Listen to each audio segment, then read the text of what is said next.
think we are rolling. So welcome, welcome, welcome from beautiful Albuquerque, New Mexico, USA.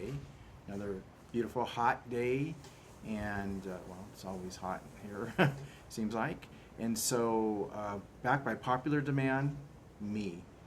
Anyways, thank you everyone, all my warrior sisters, and brothers who are viewing the videos and you're subscribing. So that's really, I'm very grateful. This is a new thing for me, even though I've been doing this whole thing with martial arts, combat, whatever you want to call it, for so long. But this is just a great outlet for me to feel good and hopefully meet up with some people. I mean, like cybernetically or whatever it is, or out there. But who knows? You never know. Anyways, this video is about, which I was saying before, was I was going to list all the 20, let me read, key principles of the Mook Jong. And I also was going to bring up some other ideas that I have that's going series, or even just topics that I'm going to go over into the future. But one thing I want to make clear, a couple things, because things happen in real time, sort of while you're doing something, other things come up, and so I'll go over the second one secondly. But the first one is that even though I think I put a video about all my years and 45 years on the Mook Jong and all that, I'm not. This is not because I know people are going, oh, this is not Wing Chun, or whatever. It is, it isn't. But what I'm doing with the Mook Jong and these principles actually could be applied to anything. Anything that you do, as far as training in self-defense or martial arts or your different styles. And so, but they are principles that I'm extracting and adding into what I do on the Mook Jong. But this is not a Wing Chun class. This is not Wing Chun dummy. This is not a Wing Chun application to the Mook Jong. And it's funny, I hate calling it the dummy. I just saw a thing where someone said you should call it the wooden genius, and it really is, actually. So it's no dummy. Only dummies are the ones not hitting it. Just kidding, sort of.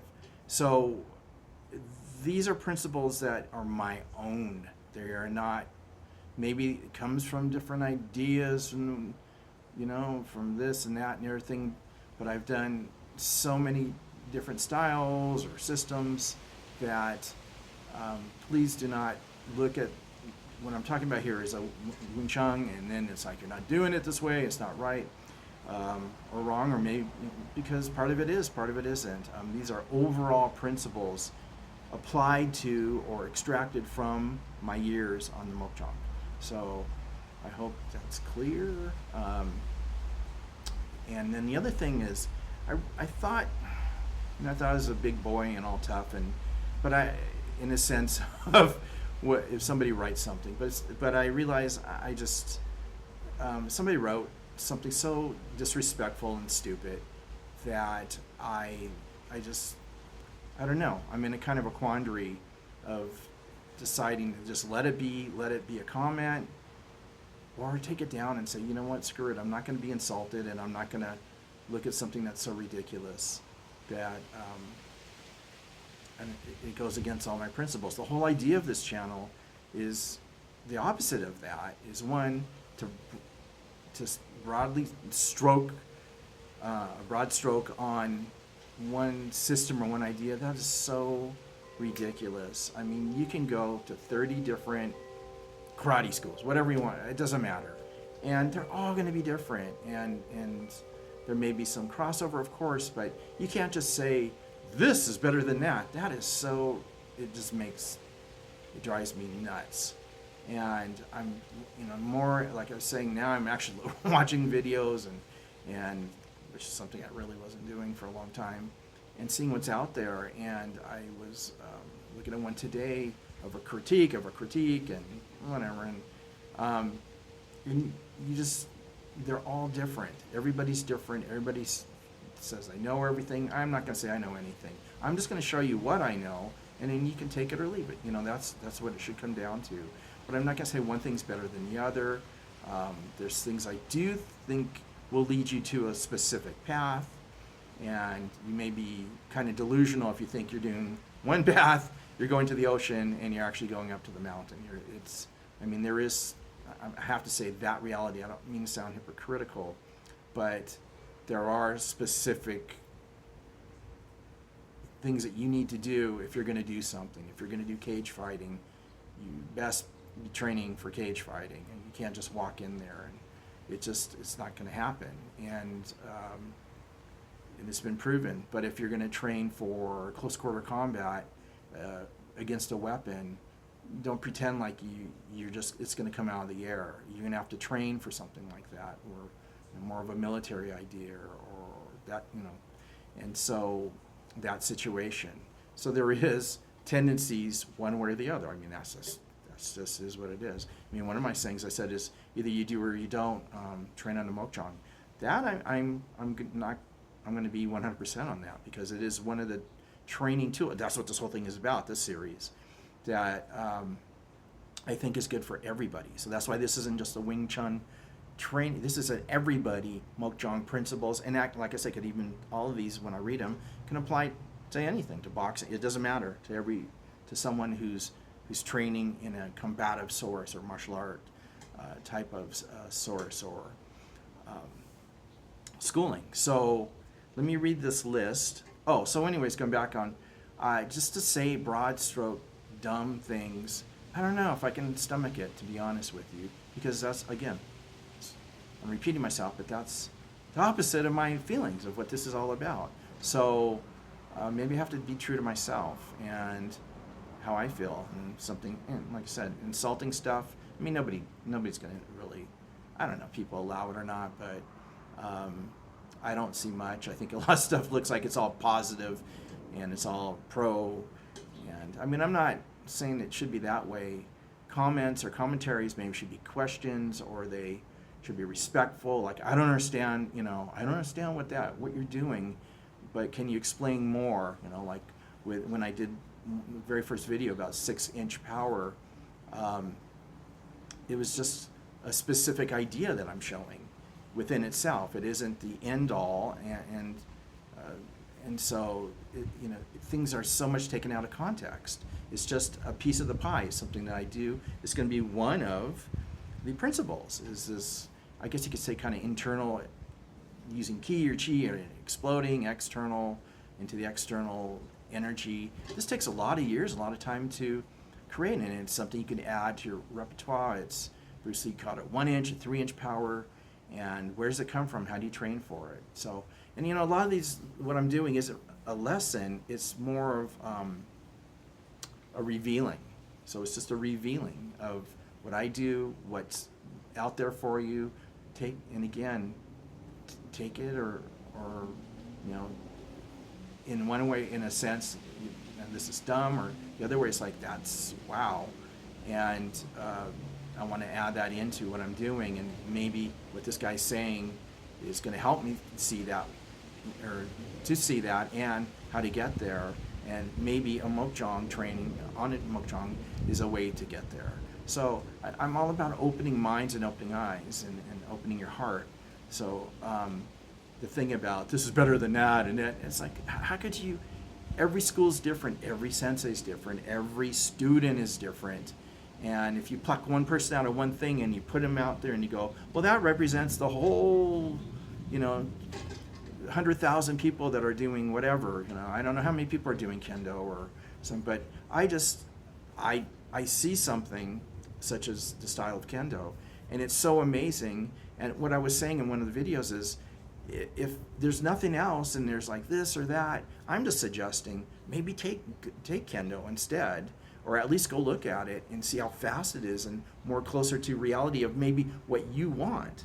But so it depends on what you want. If you go, nah, I don't want, I just don't want to touch a sword or whatever, that kind of thing, it doesn't appeal to me. And I'm saying it's more than that. It's like, what is that giving you? And kendo's amazingly, to me, realistic in a lot of ways, and extremely fast. And you're going to move very fast. You're going to learn way more than you think that comes out of it. That you can't just say this is better than that. It's like, I'm just I see what it's doing. Now, there's limitations of it. For instance, the footwork is kind of limited, and it's just one-sided, literally. And you just, everybody's moving with the right foot forward. And so that's a limitation because it's a sport and it's kind of equalize everybody to do the same thing. And so, there's good and there's bad in anything.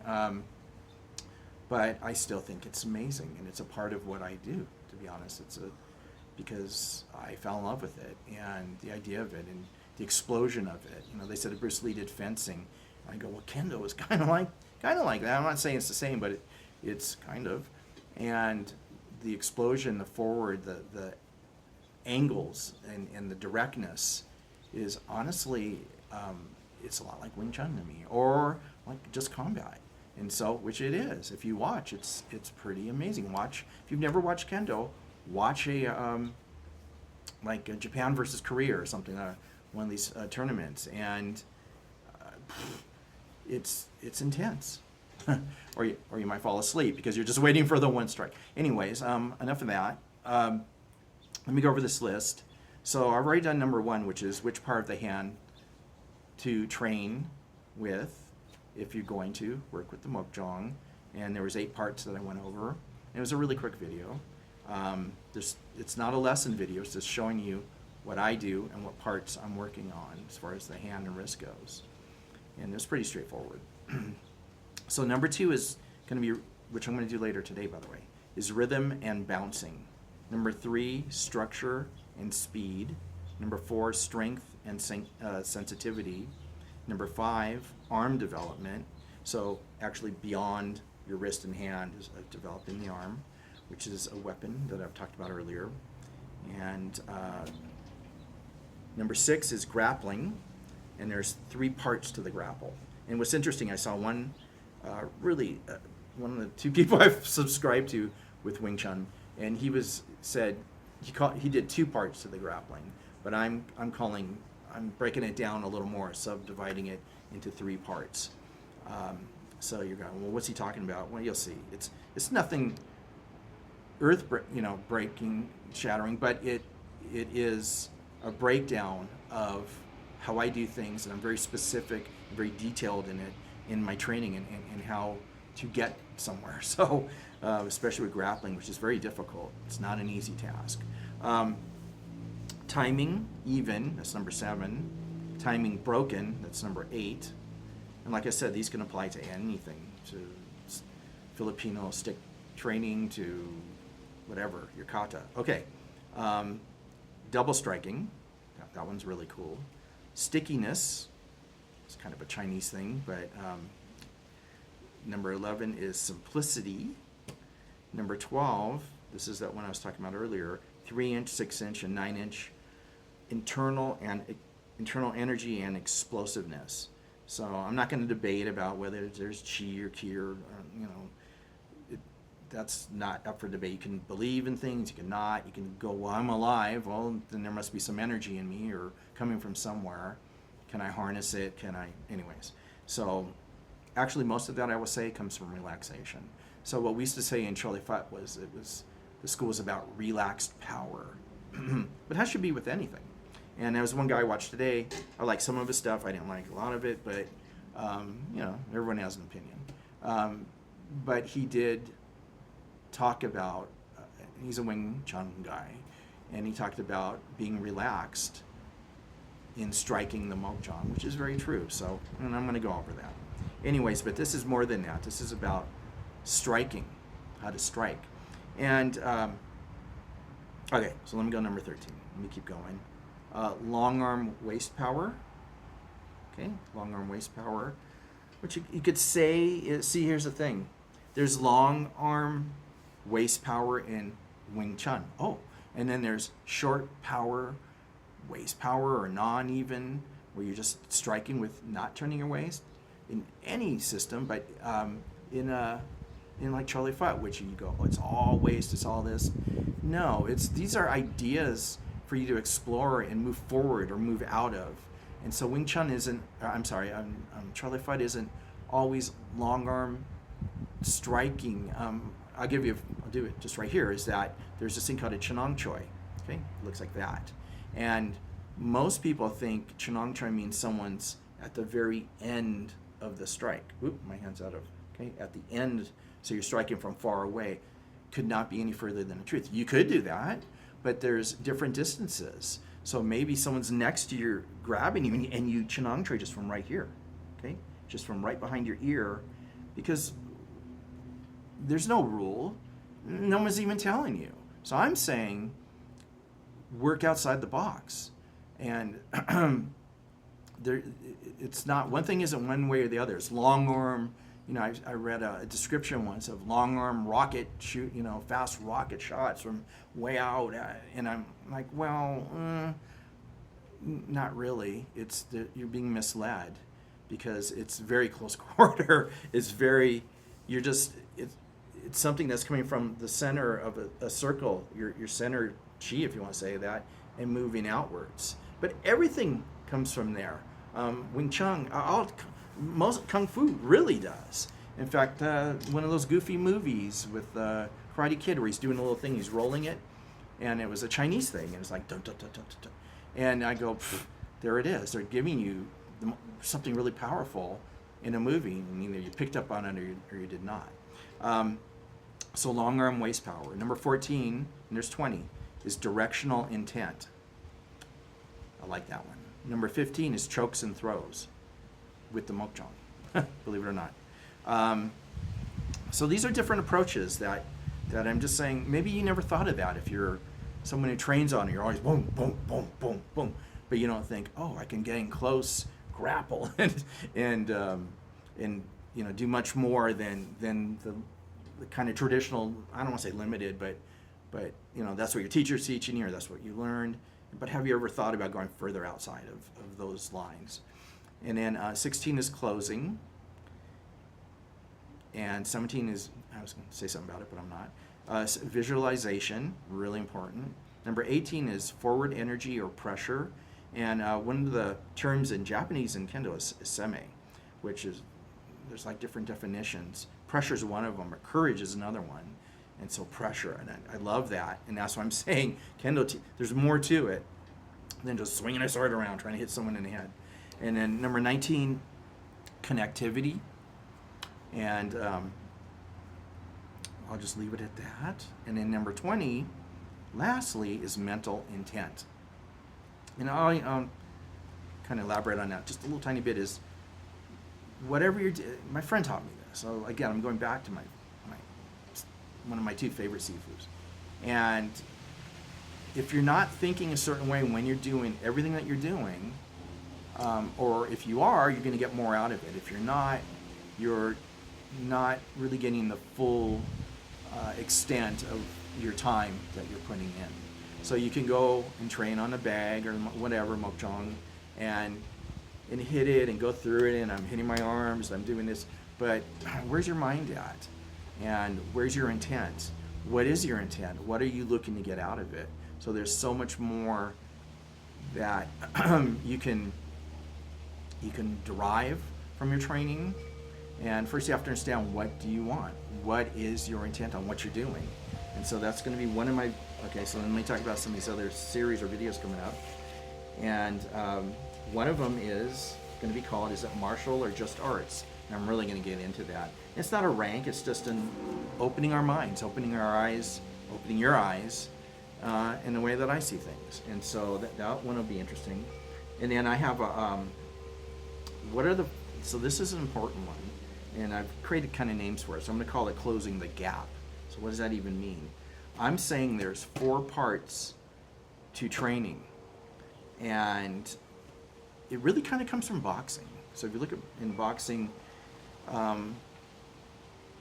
it can be a great model to weigh against what you're doing or what you're not doing, what you're getting out of school, what you're not getting out of school, what your end goal is, or you just don't care, or you're just there for social hour, or whatever it is, then it doesn't matter. But I believe that if you're not fulfilling all 4 parts here and filling in what I call the gap between learning a move and then in the end getting on YouTube and getting your butt kicked and going, oh, well, that doesn't work, and everybody, saying this is crap, there's parts. that you have to fill in. And then within those 4 parts, one of the parts has to do with what your training apparatus, or I don't even know what to call them, devices are. For instance, are you hitting a heavy bag? I don't care who you are. If you're in Tai Chi, are you using the moves on a against a bag at what it feels like? And if you're not, well, then you're not, and you're not getting.